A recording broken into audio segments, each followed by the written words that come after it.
In Arcadia University's theater department, countless efforts are put into, by students and staff alike, beautiful, striking, and incredible productions. For the spring semester of 2024, the second production was a newly developed play titled Failure, a Love Story. The story embarks on the emotional journey of Mortimer meeting, falling in love with, and losing all three of the Fail sisters in a sad comedy based around the concept of grief and time. It is important to know and understand the work put into these shows so they can be enjoyed to the fullest extent. The members of the cast worked diligently to provide a wonderful show. My name is Ainsley Idem. I'm a first-year creative writing major at Arcadia University, and Failure was my first production.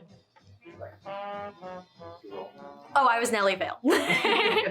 So here is some of the cast of Failure and their thoughts on that process.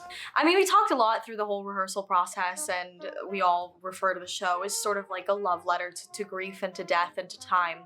And so I think that along with that, being a love letter to grief and to death and to time, it's also a love letter to love and a love letter to those around you and to truly appreciating the people in your life for the little time that you have them.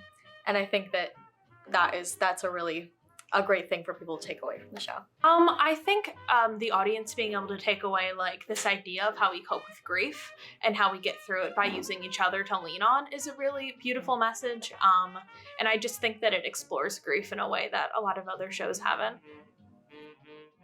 I think the first time that I got to watch the whole, like, the run-through of the whole show was just really cool to see.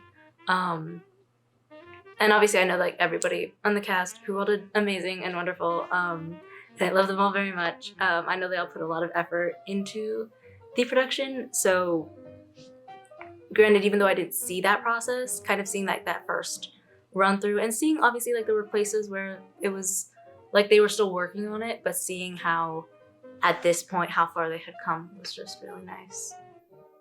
The set started coming together, and tech was harrowing, but fun.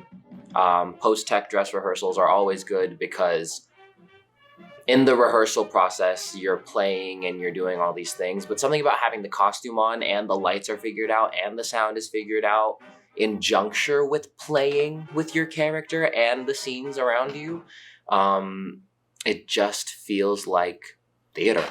And then by the time you get on stage, you're still playing, but you have a way better idea of what you want to do and how you want to give your message. Great. I think finding ways to incorporate Mother's, like, I don't know, I wouldn't say uptight, but like her demeanor and like her stature into everything else was really interesting. Yeah, I think physically building the characters was my favorite part, and like choreographing and blocking how every one of them walked and how all of them stood and sat down, and that was really fun for me. Being able to put on these shows that deal with topics that are so heavy, like a lot of this year's theater department, a lot of the projects have been really, really heavy material.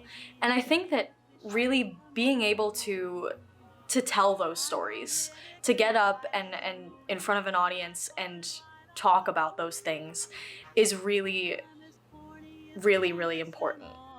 The theater department is grateful for all of the attention and support it receives. So keep up with them. Like the TikToks and the posts, look at the posters, ask your theater friends, and see what the love letter for the next show may be.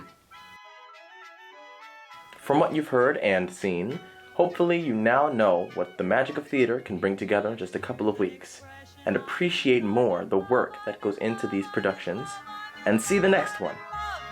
Thank you.